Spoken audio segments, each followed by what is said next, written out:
안녕하십니까. 법과 통하면 행복으로 통한다. 통통 법률아 놀자의 박지훈입니다. 오늘도 저와 함께 법 이야기를 전할 네 분 소개하겠습니다. 안녕하세요. 안녕하세요.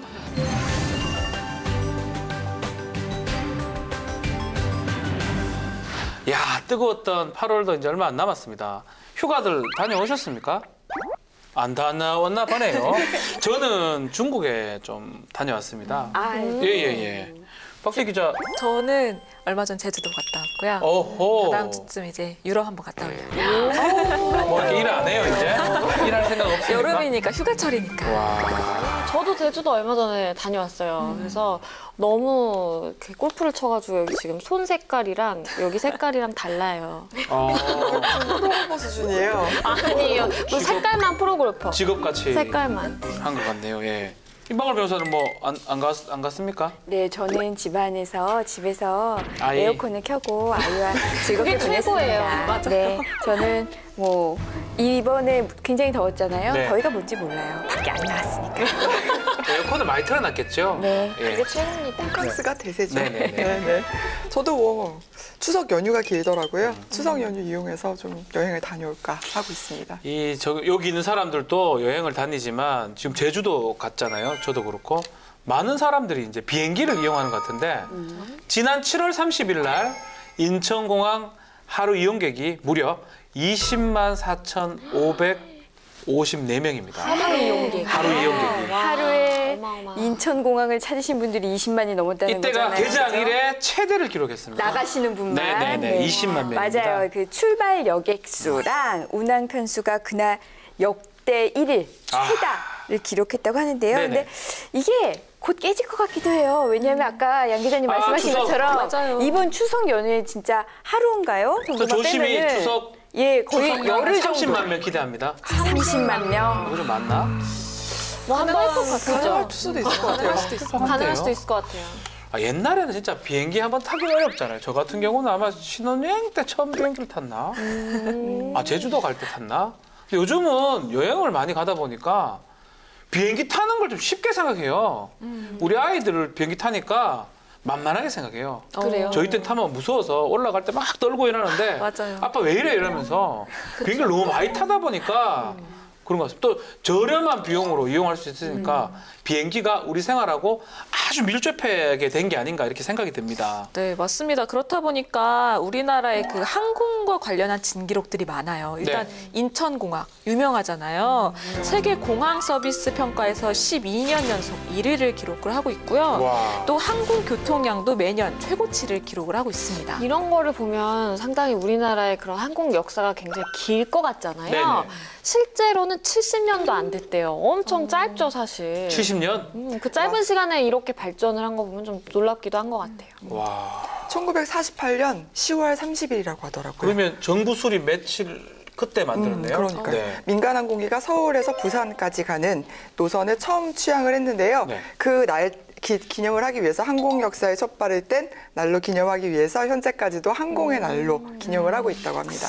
말씀하신 것처럼 이렇게 우리의 그 항공 역사가 길지는 않지만 하지만 이 규모만 보면 상당합니다. 우선 작년 한 해 하루 평균 항공기 운항 횟수가 1,727회고요. 와. 그 지난해 항공 여객은 1억 명이 넘어요. 이게 1억 명. 감이 잘 안 오죠. 1억 명이면 지금 1억. 우리 전체 인구 5천만. 두 배니까 이거를 이제 계산을 해보면요. 한 190석 규모의 비행기, 그 항공기에 사람이 다 타요. 100%. 100% 탔을 때? 100% 탑승률로 매일 1,442회 비행기를 운항해야 가능한 숫자라고요. 매일. 예, 매일. 예, 제가 그 비행기. 인천공항에 가보니까 다른 나라 공항하고 너무나 비교됩니다. 다른 나라 공항은 안 좋은 데가 조금 많아요. 시골역 같아요. 시골역 맞아요. 같은데 맞아요. 우리 인천공항 얼마나 큽니까? 사실 그 결과 우리나라가 세계 8위의 항공 운송 국가가 된 겁니다. 실제로 지난해 국제민간항공기구의 이사국 6연임에 성공을 해가지고 현재까지도 이제 국제항공사의 리더 국가로서 아주 위치를 공고히 하고 있는데요. 오늘은 항공에 대한 얘기를 좀 하려 하는데 어떤 법을 봐야 됩니까? 그래서 우리가 오늘 다룰 법은요, 항공보안법이에요. 항공보안법? 네, 항공보안법은 1974년 12월에 항공기 운항 안전법으로 제정이 됐거든요. 네. 처음에는. 그 다음에 2002년 그리고 2013년에 이제 두 차례 개정이 있었고요. 그 다음에 이제 항공보안법으로 명칭이 개정이 된 거예요. 변경이 된 거예요. 네. 그래서 현행 항공보안법이라는 거는 이제 국제 민간 항공 협약 등에 따라서 이제 국제 협약이 맺어져 있는데 그 협약에 따라서 뭐 공항 시설이나 그 내에서의 이제 불법 행위를 방지하기 위한 목적도 있고요. 그리고 민간 항공의 이제 보안을 확보해야 되는 것도 중요하니까 그런 보안 관련된 문제까지 되게 광범위하게 사실 이제 규정이 돼 있는 법입니다. 네, 네. 특히 이 20대 국회에 들어서 이 항공보안법 통과율이 매우 높은 편이에요. 지난해 11월부터 올해 7월까지 총 24개의 법안이 발의가 됐는데 그중에서 15개가 처리됐고 9개는 아직 계류 중에 있습니다. 아니 국회의원들 다들 노력하지만 법안 통과가 그렇게 쉽지는 않은데 항공보안법은 유난히 빨리빨리 통과되는 그런 이유가 있을까요? 네, 개정안 이제 자세한 내용은 네. 좀 차차 설명을 드리겠지만 네. 일단은 법안 내용 전체를 바꾸는 혹은 법안 전체를 개정하거나 아예 새로밖에 만드는 제정이 필요한 경우가 아니고 처벌을 강화하는 정도의 수준이기 때문에 좀 쉽게 이루어지는 것 같긴 합니다. 결국은 보니까 항공기 사건 사고가 일어나고 그 사건 사고를 처리하기 위해서 처벌 뵙기로 바꾸다 보니까 조금 빨리 개정이 된다. 그렇다면 최근에 어떤 사건이 있었던 겁니까? 그 일들이요. 네. 뭐 우리가 생각하는 무슨 자연재해 이런 거 아닙니다. 그 일은 우리 사람이 하는 불법 행위입니다. 사람이 하는 예, 행동. 실제로 그 국토교통부 자료를 보니까요. 2012, 13, 14, 15, 16 네. 이렇게 5년간 항공기 안에서 일어난 불법 행위로 공항 경찰대의 인계까지 된 사건. 이게요. 총 1000건이 넘어요. 1066건이거든요. 많은데요? 문제는 이렇게 이 기내에서 일어나는 불법 행위가 계속 증가세라는 거예요. 증가하고 있고. 2012년에는 40건이었는데 네. 작년에는 433건이거든요. 그러니까 5년 동안 한 11배가 증가한 거예요. 이야, 제가 세부 내용을 좀 보니까 흡연이 가장 많은 것 같아요. 흡연이 806건이고요.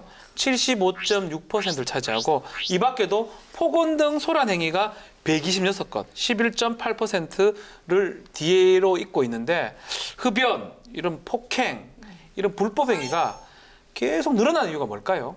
저는 이용자 수가 늘어나서 그런 것 같아요. 아까 MC님 아드님도 네. 안 신기한다 그랬잖아요. 네. 예전에는 되게 비행기 탄다 이랬는데 요즘에는 비행기 타러 가 이렇게 그렇죠. 워낙 이렇게 많이 타다 자전거 보니까 같이 생각해요. 그렇죠. 저희 아들은. 그러다 네. 보니까 이용자 수 늘고 하니까 좀 늘어나는 게 아닌가. 제 주변에는 100일이 지나면은 비행기를 타요. 애기들이. 100일이 100일이 지나면. 그 애기가요? 정말. 그래서 제 아들이 지금 한 4살 정도 됐는데 비행기 아직까지 안 타본 애가 저희 아들밖에 없어요. 태워줘요. 그래서 이제 좀 태워주려고 하고 있는데 일단은 이용객 수가 폭발적으로 증가를 했으니까 일단은 네. 건수도 증가를 했을 것 같고요. 또 기내난동이 근데 저는 갑자기 늘었다고 생각은 이제 안 들거든요. 아무래도 전에도 꾸준히 있어 왔는데 SNS 등 이런 게 발달을 하다 보니까 사람들이 많이 찍고 또 영상 같은 것도 찍어서 많이 올리고 전파를 시키다 보니까 좀 아무래도 부각되는 게 아닐까 싶기는 해요. 네네네. 그리고 저는 사실 술도 한 몫을 하는 것 같아요. 옛날에는 맞아요. 사람들이 이렇게 술 더 달라 그러고 이게 약간 부끄러워가지고 네. 그냥 주는 것만 얌전하게 먹고 이랬는데 요새는 굉장히 요청을 많이 해요. 막 맞아요. 샴페인 달라, 와인 달라 이래가지고 또 이게 고도가 높아지면 사실 빨리 취하거든요. 근데 평소에 자기 주량대로 이제 막 마시다 보니까 흥도 오르고 이러다가 가끔씩 이제 실수하는 경우도 생기는 거죠. 샴페인은 이코노미석에서는 제공이 안 되는 변호사님은 좋은 석에서만 타고 다니시나 봅니다. 제가 그래서 궁금했습니다. 저는 맥주를 먹어본 기억이 있는데 포도주도 조금 싼 거를 먹어본 기억이 있는데 샴페인이 왜 저게 나올까? 내가 타는 비행기랑 양지인 변호사 타는 비행기랑 많이 다르구나라고 생각했는데 알고 보니까 특등석에 타셨거든요. 네, 다른 사람을 폭행하거나 이 승무원들의 지시를 무시한 행동, 이거는 사실 주변에 눈살을 찌푸리기도 하지만 비행기를 탔을 때 안전을 해칠 수가 있어요. 정말 위험하지 않습니까? 저는 그 최근에 승무원 네네. 폭행하는 그 동영상 보셨어요? 많이 끔찍하더라고요. 정말 저는 근데 그 장소에 제가 있었다고 생각을 하면 네. 밀폐된 공간에서 그렇게 누구한테 위협을 가하는 거잖아요. 저한테 하는 것처럼 느껴질 것 아니 같아요. 그것도 저는 위잖아요. 그러니까요. 이게 자칫 정말 이제 비행기가 도망갈 수 살짝만 없네. 흔들려도 무서운데 이거 정말 떨어지면 다 죽는 건데 정말 무서워. 아, 여기서 나가면 그만일 수 없는 곳이잖아요. 말할 수 없죠. 끔찍합니다. 항공기 내에 불법 행위 사건 어떤 것이 있었죠? 저는 생각나는 게 아까 이제 기내 흡연이 제일 네. 많다고 하셨잖아요. 작년 4월에 이제 우리나라의 한 그 치과 의사로 제가 기억을 하는데 괌을 가는 비행기를 탔는데 비행기에 타자마자 맥주를 달라고 해서 4캔인가 5캔을 마신 거예요. 그러니까 더 달라고 한 거예요. 그러니까 승무원을 봤을 때는 지금 이 승객분이 취한 것 같아서 이제 안 된다고 안 된다. 거부를 한 거예요. 근데 이 사람이 그 다음에 화장실에 가서 담배를 피운 거죠. 이건 뭐. 예. 그러니까 이제 술이 좀 취한 상태에서 한번 거절당하고 담배 피우는데 또 제질당하니까 이 승객이 이제 술에 취한 상태에서 주먹을 휘두른 거예요. 오. 그래서 이제 제 기억으로는 이 부분 맞을 텐데 그때 그 승무원이 테이저건으로 진압을 했어요. 제압을. 맞아요. 제압을 해서 FBI에 인계했던 것으로 기억나요. 이런 사람은 내려야 됩니다. 못하게 해야 됩니다. 맞아요. 아직까지 비행기 타다 보면 흡연하지 말라고 되는 건 너무나 당연한 거 아닙니까? 그렇죠. 자꾸 그런 사고가 일어나는 것 같아요. 제가 네. 기억하기로는 부부싸움도 있었어요. 부부싸움도요? 비행기 안에서 2014년도 12월에 애틀란타로 가는 비행기에서 네. 부부가 막 기내에 있는 물품을 집어 던지면서 막 싸운 거예요. 기내 물품이라 해봤자 어머, 이불 이런 창피해라. 거. 근데 거기 이제 좋은 좌석에는 이제 아. 400만 원짜리 스탠드 이것도 부수면서 정말. 막 싸워가지고 비행기 안에서 부부싸움 할 수 있어요. 그러니까 지금 제가 몰랐어요.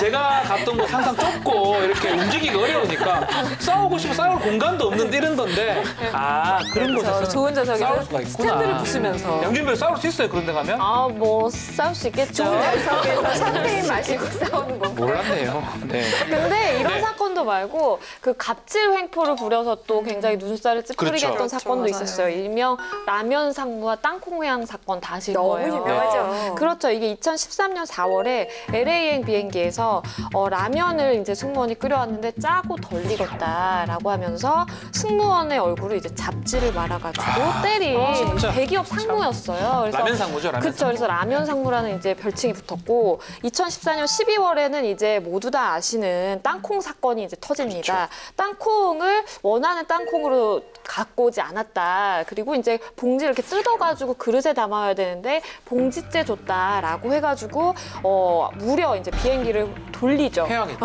해양. 돌리죠. 너 내려 이러면서 이제 회항시켰던 그런 땅콩 회항 사건이 있었죠. 이 사건으로 사실 당시 이제 비행기 안에 탔던 한 250명 정도 되는 그런 승객들은 출발이 이제 또 딜레이가 되는 지연이 됐죠. 한 20분 정도 불편을 겪을 수밖에 없었죠. 저 같은 경우는 이제 비행기 탈 때 옆에 이제 특히 갓난아기가 있는 경우는 네. 계속 우는데 맞아요. 아이만 울어도 돼요. 괜히 엄마가 뚜뚜뚜뚜뚜 하면서 이러는데 그게 더 시끄러워요. 맞아. 근데 그런 얘기 애가 하시는 우면 분들 상관없거든요. 많더라고요. 그래서 우리 기내에서 난동을 부리는 승객들 본 진산 승객 본 적 있습니까? 저 난동까지는 못 봤는데 네네. 진상 승객은 좀 많이 봤던 것 같아요. 네. 뭐 그 시끄럽게 고성 막 이렇게 오가면서 싸움하시는 분들 가끔마다 보이잖아요. 네네. 그리고 좀 수다를 좀 상당히 오랜 시간 동안 이렇게 하시는 분들 그런 분들도 있고 또 진상까지라고 하기는 좀 그런데 제 지인 중에는 무슨 걸신 들린 사람처럼 며칠 동안 밥을 안 먹은 것처럼 음식이 그냥 끊임없이 나온다고 이 서비스를 내가 다 즐기고 가겠다. 다 누리고 가겠다. 술 계속 갖다 달라고 하고 뭐 갖다 달라고 이 비싼 좌석을 약간은 진상이네요. 네, 네, 약간은, 조금 네. 왜 이럴까 이 사람이. 비싼 좌석에 앉으면 배가 고파져요. 저는 배가 고파져. 알 수가 없는. 윤방글 교수도 알긴 아네요. 네? 알 수가 없는데 가본 적이 없어가지고. 아니, 네. 제가 본 거는 제 친구랑 이제 여행을 가는데 저희 옆에 앉은 한 남성 그 고객님이 네. 승무원의 그 사진을 막 몰래 찍는 어이, 거예요. 범죄잖아요. 이게 앞에서 이제 서빙을 하는 승무원이 있잖아요. 근데 저희 이렇게 앉아 있는데 사진을 찍는 거예요. 근데 승무원이 범죄지. 봤어요. 네. 그래서 여기 기내에서 이렇게 승무원들 사진 찍으면 안 됩니다라고 얘기를 했어요. 그런데도 이제 고객이 왕이다 이거죠. 그래서 몰래 또 계속 찍는 거예요. 근데 이게 되게 무서운 게 저희 이제 그 여행사에서 묶어준 저희의 일행이었기 때문에 네. 그 사람의 인적사항을 저희가 알았어요. 그래서 저희도 좀 모지랖이 넓죠. 그래서 네. 개인 SNS를 저희가 찾아본 거예요. 근데 SNS에 올렸어? 누구누구 항공의 누구누구 승무원 이러면서 이렇게 다 자기의 이제 이렇게 스크랩북이 있더라고요. 이게 뭐야 이 너무 사람. 무서운 거예요. 자기 자기가 과거에 탔던 그 비행기 때도 승무원들 사진을 다 해가지고 모아서 그거를 자신의 SNS에 이렇게 올렸더라고요. 그래서 보면서 이걸 신고할 거 말까 신고해야 하다가 되는데, 이거는. 소심해서 이제 신고는 못했는데 어쨌든 그런 것도 목격을 해서 굉장히 언짢았던 적이 있고 네. 그리고 뭐 한 중국인 이렇게 가족들이 이제 앞에 탔는데 보니까 아이가 막 울고 막 투정을 부리고 밥도 안 먹는 거예요. 근데 그거를 승무원을 딱 부르더니 먹여라 라 그래가지고 승무원이 무릎 꿇고 옆에서 앉아서 어머. 이렇게 야. 아이 밥을 계속 먹여주는 그걸 보면서 저도 참 이게 아 저래도 되나 좀 아. 눈살이 찌푸려지더라고요. 아니 이해가 그런 안 경우 되네요. 좀 승무원이 거절할 수도 있고 만약에 사진을 찍으면 좀 강하게 제압해야 되는 거 아니에요? 그러니까 근데 사실은- 고객이라는 것 때문에 쉽지가 않나 봐요. 네가 미기지 말입니다. 이렇게 해주는 게 맞지 않나요? 그렇죠. 그랬으면 어디 좋겠어요. 찍나요? 고세버리. 그렇죠. 근데 여행사에서, 아니, 특히 비행사에서, 항공회사에서 친절을 너무 강요하다 보니까 맞아요. 이런 얘기를 지금 못하는 것 같아요.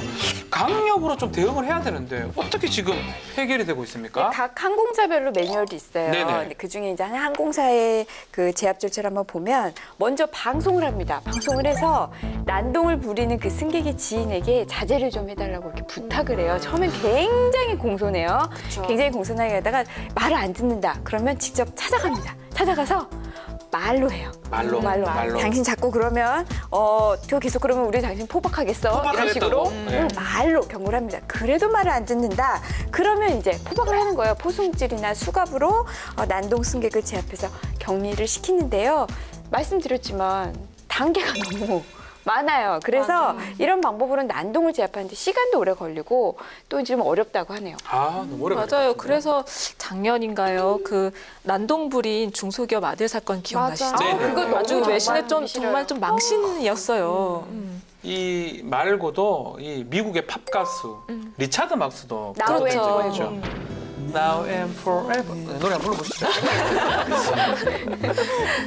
그래서 네. 그분 때문에 이제 언론에 공개가 됐었는데 네네. 그 사건이 당시에 술에 또 만취가 돼서 한 2시간가량을 난동을 부린 거예요. 그렇죠. 베트남으로 가는 비행기였는데 그래서 승무원들이 경고를 하다가 안 되니까 포박을 했죠. 근데 포박을 했는데 그걸 또 풀고 승무원 때리고. 아니 근데 이 사람이 그때뿐만 아니라 그 전에도 한번 아, 맞아. 비행기 안에서 난동 부리고 그랬다고 그런 하던데요. 전력이 있다고 예, 예. 너무 그러더라고요. 상습적인 것 같아요. 이게 국제적으로 막 CNN 아니 배 타고 가라 그래 이 사람은. 그러니까 저는 진짜 못 일인용 하게 배 되는 타고 것 가라 그래, 같아요. 그냥. 근데 이게 너무 그러니까 망신스러운 게 뭐 CNN, BBC 막 다 이렇게 언론에 공개되는데 그때 당시 그렇게 될 수밖에 없었던 이유가 아까 말씀하신 것처럼 리처드 막스라는 그 가수가 유명한 가수가 승무원들이 이제 제압을 제대로 못 하고 있으니까 본인이 이제 나서서 제압을 하게 되거든요. 그러면서 이게 막 다 이제 전 세계로 보도가 된 거죠. 아니 오죽했으면은 리차드 막스가 리차드 그랬겠어요. 막스니까요. 그 당시 상황을 촬영을 이제 직접 하면서 이 남성이 승무원과 승객들한테 난동을 부렸는데 승무원들이 이 상황에 대비할 만한 훈련이 전혀 안 돼 있는 것 같다고 아주 일침을 딱 가했습니다. 아 리차드 막스 진짜 유명한 팝 가수인데 리차드 막스가 또 일전에 내한해가지고 이게 또 다시 화제가 됐는데 그 얘기를 했어요. 제압하는 좀 훈련 같은 게 잘 안 된 것 같다 이렇게 얘기를 했습니다. 우선 승무원들은요 매년 정기 안전 훈련을 받는데요. 네네. 어떻게 받냐면 우선 다 모여서 단체 교육을 받거든요. 8시간 정도 받는데 이 중에 항공 보안 교육이 8시간 중에 1시간. 한 시간요? 1시간 동안 받는데요. 이 1시간 동안 기내 불법 행위가 일어났을 때 어떻게 대응해야 할지, 제압하는 방법, 뭐 테이저건 쏘는 법, 네. 포박이나 제압술 실습 등이 포함되어 있다고는 하는데 근데요. 비용 문제 때문에 이 테이저건 쏘는 것은 몇 명의 승무원만 써본대요. 그렇죠. 맞아요. 테이저건이 이게 아무나 쏠 수도 없고 또 승무원들이 다 이쁘고 잘 생기고 그래요. 좀 우락부락한 승무원도 있어야 될 것 같아요. 맞아요. 아이고 제 해외 생각이긴 항공사는 합니다. 그런데. 제 생각이 그런데 이좀 전에도 보니까 이게 테이저건이 사용을 못했다 그래요. 개선안을 이제 발표를 했죠. 네, 그래서 해당 항공사는 좀 빠르게 또 효과적으로 대응할 수 있도록 테이저건 사용 조건을 조금 개선을 했는데요. 기존에는 승객이나 승무원의 생명, 또는 신체에 긴급한 위험 또는 뭐 비행 안전에 위협이 되는 사건이 있을 때에만 이것을 사용하도록 돼 있었는데 이제는 기내 난동이 부릴 시 이를 적극적으로 사용을 하도록 해서 문제를 일으킨 승객을 조기 제압할 수 있도록 했습니다. 아 개선안이 지금 발표됐긴 했는데 아직까지 우려점이 좀 남아 있다고요? 그렇죠. 왜냐하면 우리도 비행기 타보면 알지만 네. 대부분의 승무원이 여성이잖아요. 네. 그러다 보니까 이제 물리적으로 제압하기가 좀 힘든 게 남아 있고, 그리고 저는 이게 실제로 항공사에서 근무했던 네네네. 그 경력이 있기 때문에 근무했잖아요, 이런 예. 보안 교육도 저도 받아봤거든요. 근데 여러 명이서 모아놓고서는 이렇게 마네킹을 딱 바닥에 이제 매트에 놓고 대표로 쏴볼 사람 이렇게 해요. 이게. 그래서 그 중에 한 명, 제가 쏴보겠습니다 하면 그 사람이 이렇게 멈춰 이런 얘기를 하면서 이렇게 한번 띡 쏴보고 옆에 사람들 이렇게 보고서는 우와 막 이렇게 박수치고 약간 그런 정도 수준에서 현실적으로 끝나거든요. 그러다 보니까 현장감이 약간 좀 떨어지는 것 같아요.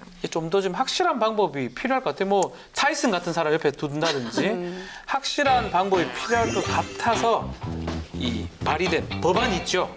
네, 맞습니다. 현행 항공보안법을 네. 보면 항공기 내 보안요원 탑승이 의무화되어 있어요. 네. 그래서 반드시 탑승을 해서 어떤 테러나 사고에 대비할 수 있도록 했는데 문제는 이 항공기 내 보안요원이 항공 승무원이 대처할 수 있어요. 그러니까 교육을 받은 항공 승무원이 승무원 역할도 하다가 그렇죠. 경우에 따라서는 그런 보안 업무도 할 수 있게 되어 있는 거예요. 근데 승무원이라는 사람은 기본적으로 친절해야 되고 이런 서비스 정신으로 무장되어 있는 사람인데 이 사람이 그런 사고가 대비했을 때 바로 딱 제압하고 이렇게 할 수 효과적이지 않은 있을까? 것 같아요. 그렇죠. 예. 그러니까 효과적으로 대처하기 어려운 거예요. 그래서 이 항공보안법을 이 항공기 내 보안요원의 정의를 이렇게 바꿔서 네. 반드시 그 직무를 전담하는 아. 사람으로. 그래서 단일 업무를 하는 항공기 내 보안요원을 배치하고 사고에 효과적으로 대응할 수 있도록 하자. 그래서 이런 내용을 지난 1월 22일 이원욱 의원이 대표 발의했습니다. 좀 쉽게 말하면 양지민 변호사 같은 인물이 항공보안요원까지 다 같이 한다는 거잖아요.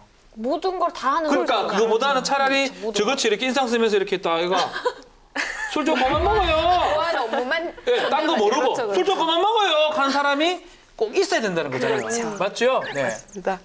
특히 그 더불어민주당 아까 이원욱 의원이 대표 발의했다고 말씀을 네. 해주셨는데 그 항공기 안전에 관심이 많으신가 봐요. 또 이원욱 의원이 발의를 이런 법안 발의를 많이 하는 것 같습니다. 네, 많이 하는 것 같아요. 그 방금 소개한 항공기 보안 전담 요원 배치하는 것 외에도 기장과 승무원에 대한 폭행과 협박 이런 것들 행위들을 명시적으로 금지시키자는 내용의 법안도 발의를 했었는데요. 통과돼서 지금 대안이 반영돼 있는 상태입니다. 네. 또 비슷한 내용 하나 더 소개해드리자면요. 항공기에서 이제 소란을 피우는 자에 대해서 이 소란을 진압을 할 수 있는 장비를 지참해서 장비. 사용할 수 있도록 한 내용으로요. 이거는 지난 3월 22일 이명수 의원이 대표 발의했습니다. 아니 그러면 이원욱 의원 발의하고 이명수 의원 발의했던 거 두 개 합쳐가지고 제 같은 사람이 테이저를 하나 들고 이러고 먹든지 술 더 먹어보시든지 이거 이래 되면 확실히 효과가 있긴 있을 것 같긴 한데 글쎄요. 또 어떤 것 같아요, 이 내용? 저는 근데 이제 미국에 사실 그 안전요원이 일반 승객처럼 이렇게 뭐 위장까지는 아니지만 어쨌든 사복을 입고 이렇게 탑승을 실제로 하고 있거든요. 비밀리에요? 그렇죠. 그러니까 일반 승객들은 몰라요. 그냥 승객인 줄 아는데 실제로 위급 상황이 발생하면 그 사람들은 사실 총기도 휴대할 수 있어서 딱 바로 제압할 수 있도록 하는 그 미국은 그렇게 운영을 하고 있다고 하더라고요. 그래서 그렇습니까? 네, 그래서 왜냐 아무래도 테러 위협이 있다 보니까 테러범을 진압할 때는 뭐 총기도 휴대해야 될 수도 있잖아요. 그래서 이렇게 하고 있는데 사실 우리나라도 뭐 그 정도까지는 아니더라도 우리나라는 왠지 표가 날 것 같아요, 그 사람은. 네. 적어도 뭔가 이렇게 효과적인 진압을 할 수 있는 전문 요원은 좀 필요한 거 아닌가라는 생각이 들더라고요. 저 우리나라에도 근데 비슷한 역할이 있기는 있어요? 한 것 같아요. 네. 존재는 하는 것 같은데 드러나지는 않을 뿐이죠. 탑승 후에 비행기 탑승 후에 내릴 수 있는지 저기 내리게요. 못 타고 가겠어요. 급한 상황이 생겼어요 하고 내릴 수 있을까요?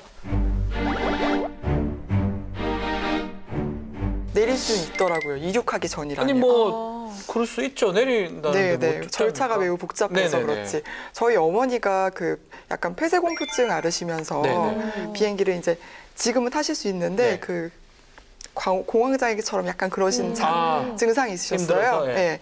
갑자기 너무 무섭고 비행기를 못 타겠다. 그래가지고 내려달라 네. 요청을 하셨어요. 그랬더니 갑자기 나는 국정원에 근무하는 요원인데 그렇구나, 우리나라에도. 그러면서 이제 테러라든지 그런 데 연루가 돼 있을 수 있으니까 바로 내려줄 수는 없다. 가족들이 같이 타고 있었다. 뭐 이제 뭐 짐을 뭐 검사도 하고 뭐 그래가지고 이제 내려주셨거든요. 예. 그러니까 그런 업무를 수행하시는 분들이 있기는 한 것 어쩐지 같아요. 최근에 중국 갈 때 보니까 막 양복 탁 입고 이렇게 아무 말도 안 하고 선글라스 끼고 그 사람이 그 사람인가? 직장이 아니라 비즈니스 수 비즈니스맨 아닐까요? 있으세요? 비즈니스맨 제 개인적인 생각으로는 네네. 그런 분이 모든 비행기에 다 국정원에 타시나요? 그렇게 타시나요? 많은 직원분들이 계실 것 같지는 비행기가 않고. 요새 저가항공도 많아서 그러니까요. 하루에 몇천 대가 왔다 갔다 그때는 하는데 어쩌다 한번 타신 게 그러게요. 아니었을까 하는 생각이 그분이 드는데. 그냥 본인이 국정요원이라 한 거 아닐까요? 아니, 아닙니까? 네. 어쨌든 그 앞에서 그 박 기자님이 네. 우리나라 항공사의 이 승무원들이 너무 친절하다고 하지 맞습니다. 않았잖아요. 네. 진짜 제가 다른 외국 항공사도 저도 좀 타봤는데 아, 차이 약간 많이 납니다. 무뚝뚝해요. 그거에 맞아요. 비해서 우리나라 승무원들은 너무 정말 친절해요. 친절하니까 그냥 대부분의 사람들이 이렇게 생각하는 것 같아요. 비행기를 타면 저 승무원들은 나에게 굉장히 그렇죠. 친절한 사람, 친절해야 하는 사람 이렇게 생각하다 보니까 이거를 그냥 이 참 친절한 서비스가 고맙다로 생각하는 걸 넘어서서 이렇게 만만하게 보는 사람들이 좀 많은 것 당연하게 같아요. 생각하는 그러다 것 보니까 같아요. 너 왜 나한테 친절하게 안 해? 네. 이런 건방지다. 뭐 그렇죠. 이러면서 그러니까 뭐 침을 뱉거나 막 정말 폭행을 하거나 이런 경우까지 생기죠. 저는 우리나라 그 항공기 안에서 승무원들한테 그렇게 막말하고 막 이랬던 분들이 외국 항공사 비행기를 타도 거기서도 그랬을까라는 생각이 그렇죠. 들어요. 외국 항공사에 보면 정말 막 큰 덩치에 그런 맞아요. 사람들이 있거든요. 맞아요. 위축이 됩니다. 우리 승객들 입장에서는. 그러니까 우리나라도 좀 이렇게 그런 보안 요원을 딱 앉혀가 중간에 딱 이렇게 앉아 있으면 테이저건 하나 딱 들고 앉아 있으면 좋을 것 같은데요. 아닌가요? 저는 찬성. 예? 좋을 것 같은데. 네. 별론가요? 근데 저는 조금 이게 뭐 효과가 있을까 싶은 게 네. 사실 우리가 뉴스를 통해서 뭐 기내에서 어떤 소란을 피웠고 어떤 난동을 피웠고 경찰에 인계됐다 이런 것까지는 보는데 그 사람이 어떤 처벌을 받았다 나중에? 이런 것까지는 잘 안 보였어요. 글쎄 이게 참 처벌을 받았다는 걸 잘 못 들은 것 같기도 하고요. 그래서 일각에서는 이렇게 기내 불법 행위가 지속적으로 증가하는 이유가 바로 솜방망이 처벌 때문에 그렇다라는 지적도 사실은 있어요.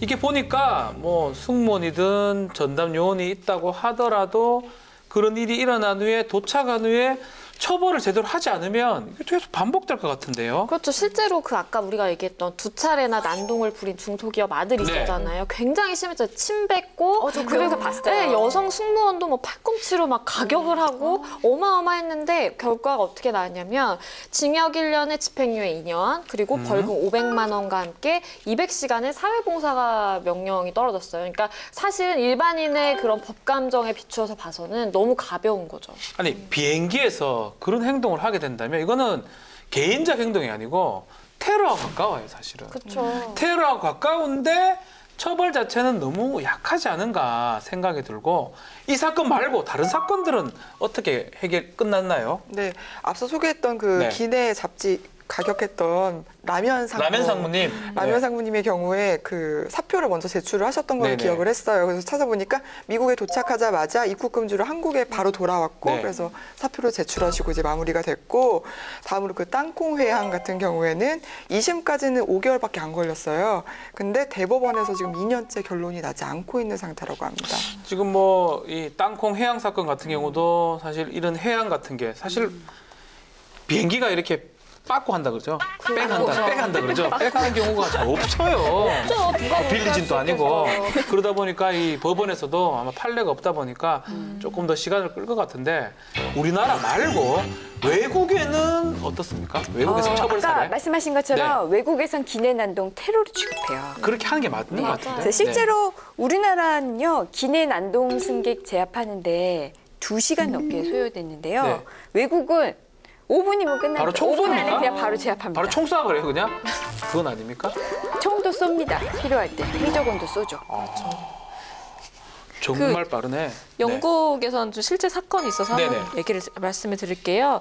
영국에 사는 존 콕스라는 씨가 2015년에 기내 화장실에서 담배를 피우다 불을 냈어요. 불을 냈어요. 불을 냈어요. 불냈네. 그래서 4년 6개월의 정말 저 징역. 담배 피면 안 되는 건 아는데 네. 불 내는 걸 본 적은 없거든요. 그러니까 비행기에서도 불이 나면 얼마나 아니 그러니까 정말요. 담배를 피는 거 안 되는 거 안 되는 건데 실제로 불이 나는 불이 실제로 경우는 불을 하는 게 본 적이 없어요. 이거를 대단하죠. 그 휴지통에 버리는 거 아닐까요? 그쵸. 그러다 그래 불이 안에 있는 그 그랬나 실제에서 봐요. 불을 내면 어떻게 진짜 담배 피는 것도 문제인데 불을 내면 어떻게? 그러니까요. 너무 큰 사건이었는데 그래서 4년 6개월의 징역을 우와. 받았거든요. 네네. 그런데 최근 항소법원이 이 형량이 너무 적다라고 어머. 해서 형량을 2배 넘게 올렸어요. 9년 6개월. 담배 피가 불 내가지고 9년 6개월 9년 받았다. 6개월. 과실범임에도 불구하고 9년 세다. 6개월이면 엄청 거의 센 살인죄 겁니다. 엄청 센 거예요. 네. 그렇죠. 미국 같은 경우에도 엄청 정말 엄격하게 규정을 하고 있는데요. 승무원의 업무 수행을 방해하는 것은 연방법 위반으로 규정을 하고 있어요. 네. 그래서 기내 승무원을 뭐 폭행한다든지 협박하거나 업무를 방해하는 행위를 하면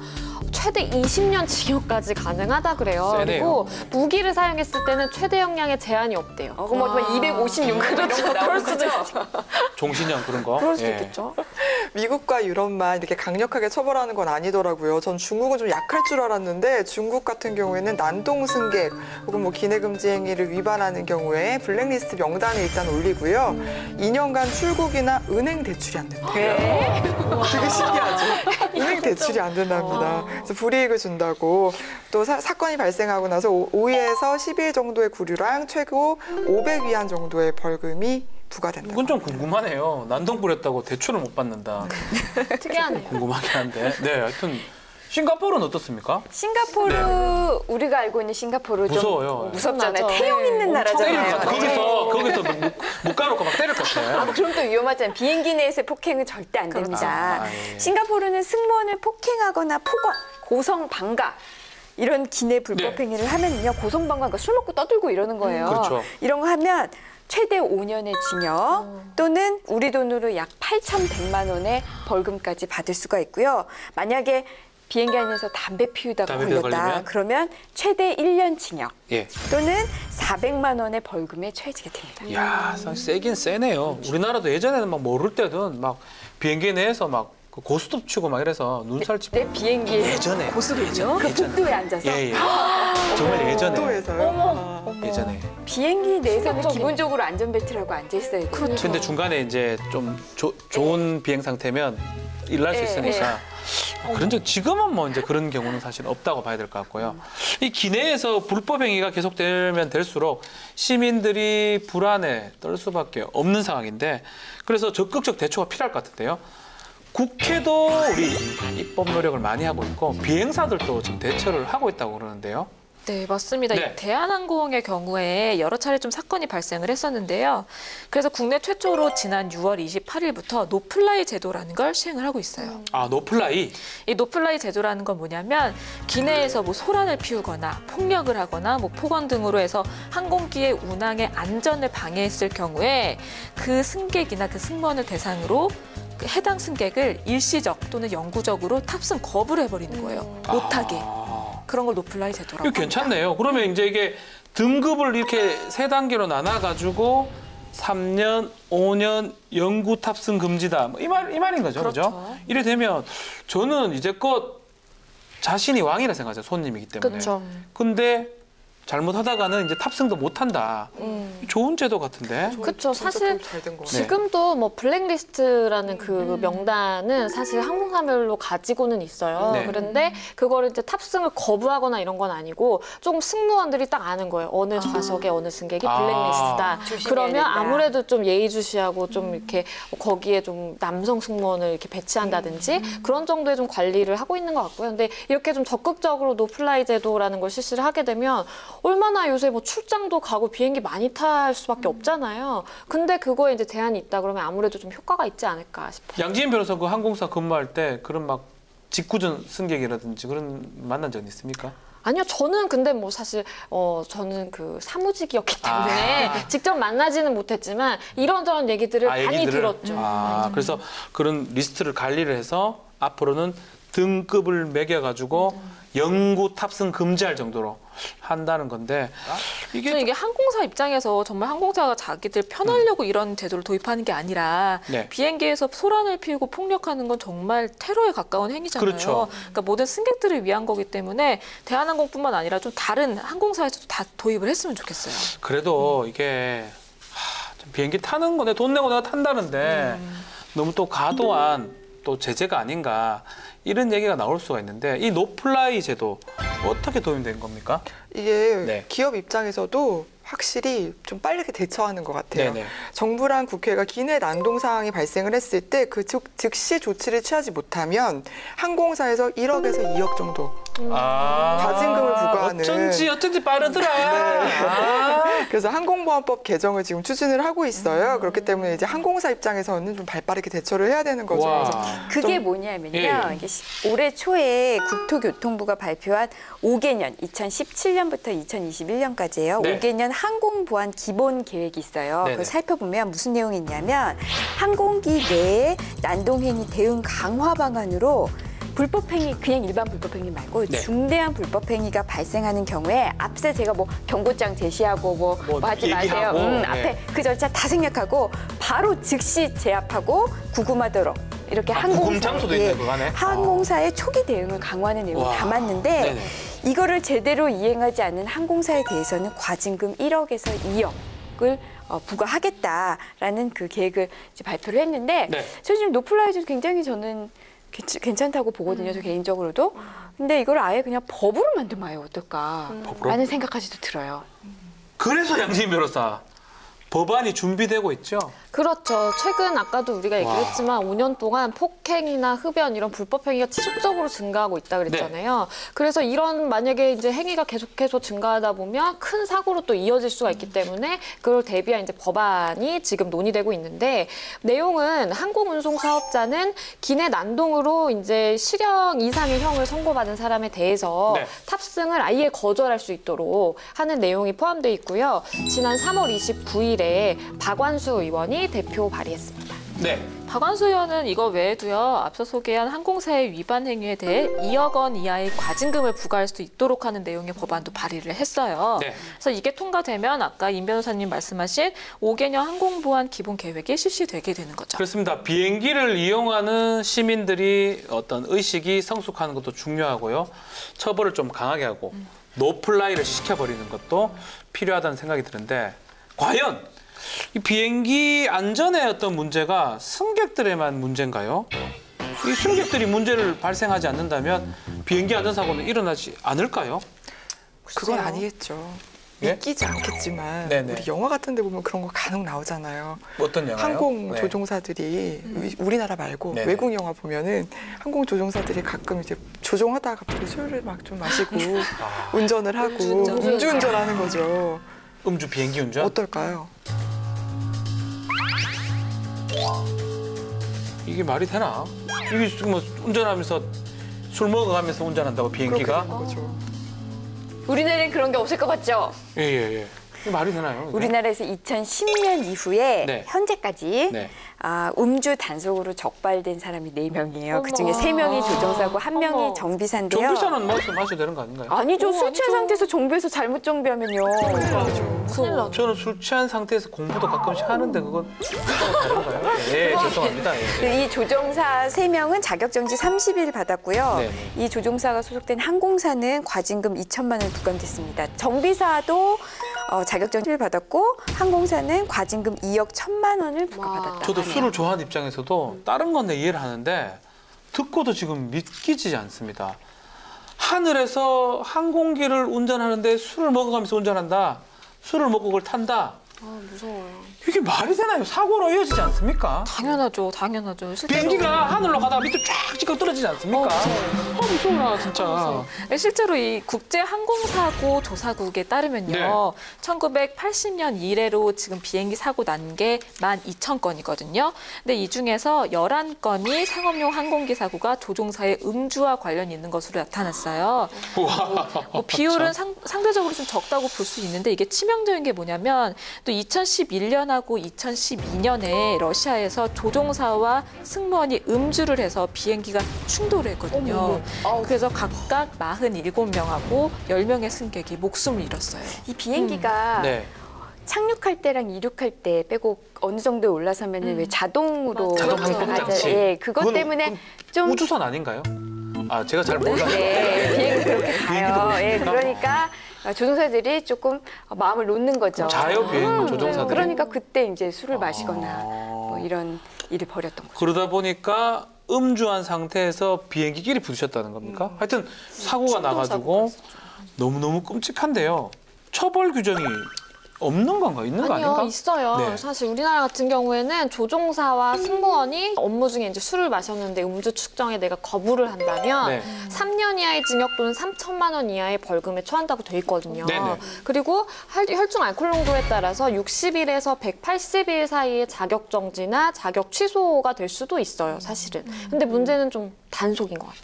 이게 처벌 규정도 있고 뭐 이런데 이제껏 처벌된 게 3건 정도 적발됐다고 지금 제가 보니 그러면 그래 말이 되나? 비행기 운전이 무슨 자전거 운전도 아니고 잘 지켜지는 거 아닌가요 이거? 과연 그럴까요? 뭐 저는 운전 안 하잖아요. 저는 알아서 해요. 아니, 단속이 제대로 안 네네. 이루어지기 때문에 이거밖에 적발이 안 된 것은 아닌가. 그런 같아요. 음주 조종이 좀 많이 이루어지는 것은 아닌가. 사실 비행기 안에 그 술 많잖아요. 그러니까 목마르다고 잠깐 이렇게 축일 수 있지 않을까 그런 생각이 좀 들기도 하더라고요. 지금 임방글 변호사 말대로 비행기가 이착륙할 때 정도 신경 쓰고 중간에 자동 항복 장치 켜놓고 뭘 하겠어요. 노는 건가요? 안 그러니까 되는데. 그 옆에 뒤에 보면 맥주랑 뭐 저 특등급에는 와인이나 이런 거 샴페인도 있다면 그럴 수도 있다는 생각도 들기도 하네. 근데 점검을 해야 되는 거 아니에요? 그러니까 한 번씩. 해야죠. 그 자유한국당 박찬 의원이 조사한 자료에 따르면요. 서울지방항공청의 경우에 2015년 기준으로 연간 75만 3,180편의 비행기가 이착륙을 하고 있습니다. 이 가운데 452만 명의 항공 인력이 항공 업무에 종사하는데요. 3,200명 중에 1명꼴인 0.03%만 음주 단속을 실시했다. 이거 이 얘기대로라면 단속 자체를 안 한다고 봐야 한다고 봐야 되죠. 되는 잘안 거죠. 하는 거죠. 단속 자체를 하지 않으니까 정말 우리가 우려하는 것처럼 정말 술을 마시고 자동 항복 장치를 킨다든지 아니 심지어는 이착륙도 할 가능성도 있다. 그 생각이 들기는 합니다. 그러고 보니까 음주 단속 자체가 이륙하기 전에만 하고 착륙하는 그 후에는 실시되지 않는데 해외는 어떻게 하고 있습니까, 임원 변호사님? 우선 미국은요. 네. 항공기 조종사들의 혈중 알코올 농도 상한이 0.04%예요. 그러니까 우리보다는 약간 높죠. 그렇죠. 네, 음주하고 8시간 이내에는 조종관을 잡을 수가 없어요. 여기는 단속이 좀 제대로 하고 있는데 무작위로 이 음주 단속을 수시로 펼치고 수시로 있어요. 수시로 합니까? 무작위로 그냥. 무작위로. 예, 그래서 실제로 2015년에는 10명의 조종사가 음주 단속에 걸렸다고 하네요. 10명이서 많이 마셨네요. 아, 1년 동안? 네.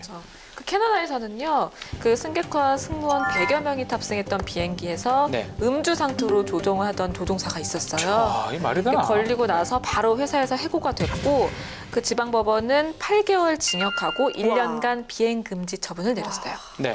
근데 가장 엄격하게 규제하는 나라는 저는 인도 같아요. 인도요? 인도 항공기 조종사들은 비행기 출발하기 12시간 이내에는 절대로 이제 술을 마셔서는 안 된다 그러고요. 아. 그 전에 마신 것도 이제 남아있을 수 있으니까. 네네. 그리고 혈중 알코올 농도가 저는 이게 너무 웃긴 게 0.001%만 네. 나와도 규제 대상이 된다는 거니까 마시지 말란 거예요, 이거는. 제가 그러네요. 봤을 때 아. 0.001. 그럼 이런 거는 한 방울만 이렇게. 그렇죠. 떡 떨어뜨려도 나올 수도 있는 그런 수치인 것 같아요. 그래서 또 음주운전 사실 적발되는 경우에는 비행 면허가 3개월간 정지가 1차적으로는 되고요. 두 번째 적발됐다. 그러면 3년이 정지가 되고요. 세 번째는 영원히 조종석에서 퇴출. 다시는 삼진 그렇죠. 삼진아웃이에요. 다시는 조종대를 잡을 수 없도록 하고 있다. 아니, 인도가 이제 정신의 나라라 그러잖아요. 그러다 보니까 와, 강하네요. 강하죠. 이야, 이 철저한 단속하고 처벌도 중요할 것 같은데 우리도 좀 더 강력하게 이제 처벌하기 위해서 발의된 법안이 있죠. 네, 있습니다. 지금까지 이야기했던 것처럼 이 항공기 사고는 그냥 무조건 대형 인명사고로 이어지기 마련이잖아요. 그렇죠. 그렇기 때문에 항공 이 종사자들의 업무 수행하기 전이나 아니면 업무를 하는 동안 술을 마시거나 아니면 뭐 더 나아가서 마약.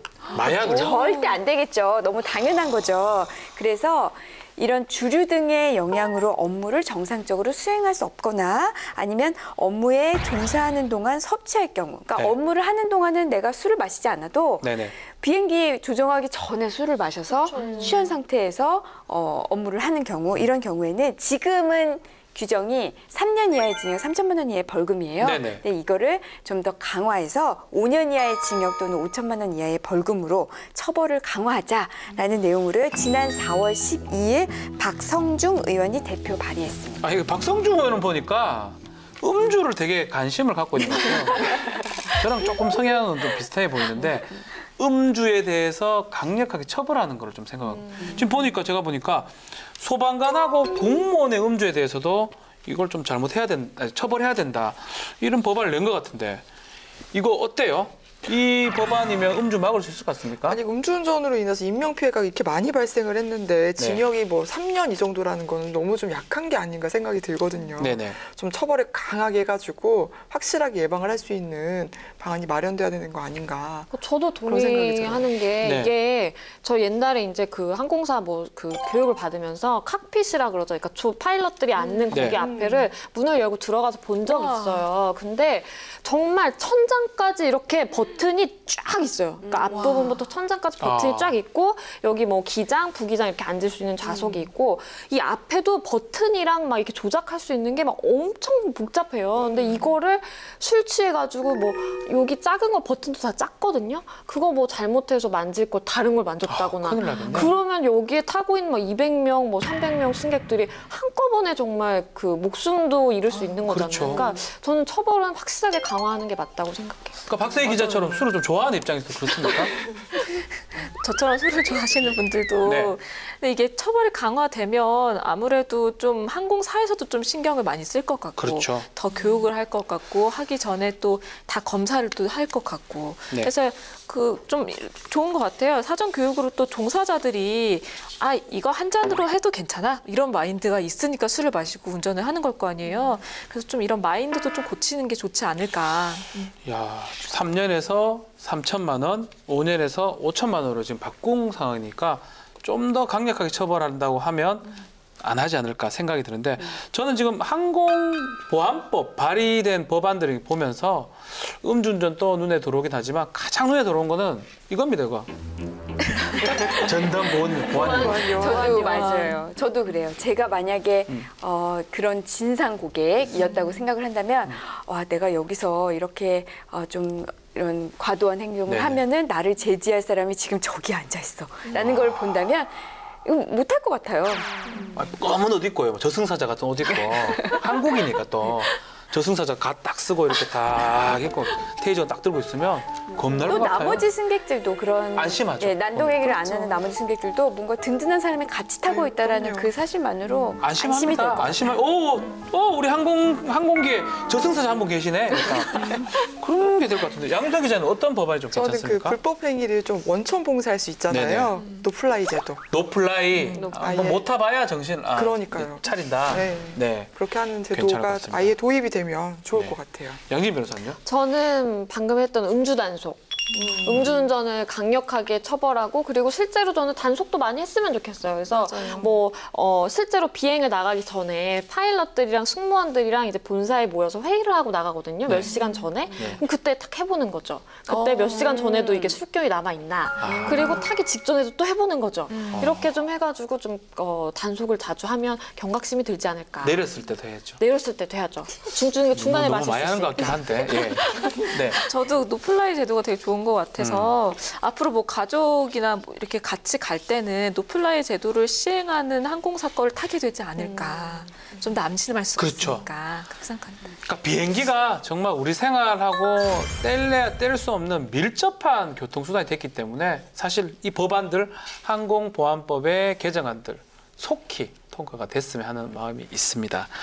자, 마지막으로 우리 시행 중인 항공보안법 소개를 좀 드려야 될 것 네, 같습니다. 지난 3월 21일부터 시행 중인 내용인데요. 하나씩 소개를 해드리면 먼저 그 현행 항공보안법 승객 협조 의무가 있는데 네네. 거기에는 승객은 항공기의 보안이나 운행을 저해하는 폭행, 협박 등 위계 행위를 하거나 출입문 탈출구 기기에 조작을 해서는 안 된다고 정했었어요. 예. 그런데 개정안은 이 승객 협조 의무에 그냥 항공기의 폭행 금지를 추가했어요. 앞서 제가 설명해드렸던 아예? 법에는 네. 항공기의 보안이나 운항을 저해하는 폭행이었는데 그냥 폭행이에요.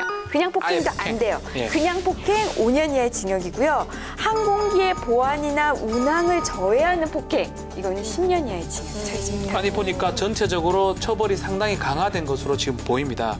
벌칙 규정 보니까 기장 등의 업무를 위계 또는 위력으로 방해한 사람이 예전에 5년 이하의 징역 또는 5천만 원의 벌금인데 앞으로는 10년 이하의 징역 또는 1억 원 이하의 벌금. 완전히 뭐 곱하기 2로 지금 늘어놓은 상황이 아닌가 생각이 듭니다. 전반적으로 처벌이 좀 강화된 네. 것 같아요. 그 외에도 기장 등의 지시에 따르지 않는 사람에 대해서는 기존에 1년 이하의 징역 1,000만 원 이하의 벌금이었거든요. 근데 네네. 이게 3년 이하의 징역 3천만 원 이하의 벌금으로 늘어났죠. 마지막으로 보안 검색 요원 있잖아요. 네네. 보안 검색 요원의 업무를 방해한다. 그러면 5년 이하의 징역 또는 5천만 원 이하의 벌금에 처해지고요. 운항 중인 항공기 내에서 소란행위를 했다. 그러니까 막 항공기가 이렇게 막 가고 있는데 그 안에서 막 술 마시고 난동을 부린다. 이런 그렇죠. 소란행위를 하거나 아니면 술이나 약물 같은 거 복용한 다음에 다른 사람한테 위해를 한다. 막 소리 지르고. 우리가 앞서 봤던 기존에 있었던 네. 사건들 이런 경우에는 3년 이하의 징역 또는 3천만 원 이하의 벌금이에요. 네네. 근데 처벌 수위를 높인 것도 분명히 의미가 있지만 기존에 그런 범법행위, 위법행위를 했던 사람들이 그 처벌 규정이 1년밖에 안 돼. 난 이거 해야지 했겠어요. 그런 뭔가 처벌되는 거를 어느 정도 알긴 했지만은 그닥 인식이 없어서 그런 별거 행동을 아니다 생각했을 수 있겠죠. 그러니까요. 네. 그러니까 이렇게 처벌을 강화하는 것도 좋지만 이 사람들이 이런 죄를 저지른 다음에 처벌하는 것보다 죄를 저지르지 않게 네. 먼저 이런 행위를 하면은 이렇게 엄하게 처벌된다라는 홍보가 더 먼저 선행되어야 될 것 같습니다. 저는 뭐 원천봉쇄를 하는 것도 좋은 것 같아요. 예를 들어서 그 전에 술 먹고 난동을 부린 사람 같은 네. 경우에는 블랙리스트에 물려가지고 아예 술을 안 주는 거예요. 술을 안 줘버리면 왜냐면 이런 사람 같은 경우에는 그때는 내가 맨정신일 땐 알지만 술에 취해서 오. 이게 이제 본인의 모습 속 안에 있는 내가 나왔을 때 잊고 이제 난동을 부리는 거란 말이에요. 그러니까 아예 그런 사람들은 딱 리스트를 정해가지고 술을 안 줘도 효과적이지 않을까. 저 두 분의 얘기 들어보니까 정말 중요한 지적 같은데 저는 만약에 술을 안 준다 그러면 안 타요. 비행기를 타기가 싫어집니다. 그 좁은 데서 그거라도 먹어야지 갈 수가 있는데 참 저는 그런 상황이 드는데 글쎄요 뭐 기내 주류 서비스에 대해서도 한 번 더 생각해 봐야 되는 게 아닌가. 특히 자주 이렇게 주폭적인 주류를 섭취하고 소란 일으킨 사람한테는 주류를 안 주는 것도 좋은 방법 중에 하나가 된다 생각이 듭니다. 오늘 항공 얘기를 좀 해봤는데 뭐 혹시 또 추가될 내용이 있습니까? 저는 다가오는 네. 10월 연휴가 황금 연휴잖아요. 열흘 정말 다들 기대를 하고 기대하고 계시는데 있습니다. 유통시장은 약간 설레면서도 우려하는 부분이 있대요. 네. 왜냐하면 너무 연휴가 길다 보니까 다들 해외로 나가시는 거예요. 그렇죠. 그래서 조금 그 비행기 타고 국내 여행을 해보시는 게 또 어떨까. 내수를 또 살려야 되고. 근데 비행기 타고 제주도 말고 또 갈 수가 있나요? 어유 목포도 갈 수 부산도 있고 가고. 부산도 갈 수 많죠. 있고 많이 갈 수 있죠. 그 생각을 제가 못했네요. 비행기를 타고 국내 여행한다. 네. 괜찮은 것 같아요. 국내선 비행기 타신다면 네. 또 생각하셔야 될 거 있어요. 네네. 앞으로 신분증이 있어야 하거든요. 그렇습니까? 네, 7월 1일부터 테러 위협에 대비해서 국내선도 신분증이 있어야지 탑승이 가능하니까요. 잊지 말고 챙기시길 바랍니다. 예전에 제가 제주도 간 적이 있었는데 저희 학회 세미나 때문에 한 그 회원이 신분증 안 갖고 와서 결국 혼자 배 어떠셨어요? 타고 왔어요. 그때는 그랬어요. 제주도는 신분증이 필요한 것 같은데 이제 모든 국내선에서는 7월 1일부터 신분증이 꼭 있어야 된다. 없으면 탈 수 없기 때문에 꼭 챙겨주시기를 바랍니다. 아니 오늘 얘기를 하다 보니까 처음 비행기를 탔던 때가 문득 생각이 납니다. 설레이기도 하고 조금 또 무섭기도 했던 그 기억이 지금도 생생한데요. 안전한 비행으로 모두에게 소중한 추억이 되기를 바라며 다음에도 행복으로 통하는 법 이야기를 가지고 돌아오겠습니다. 감사합니다. Outside my window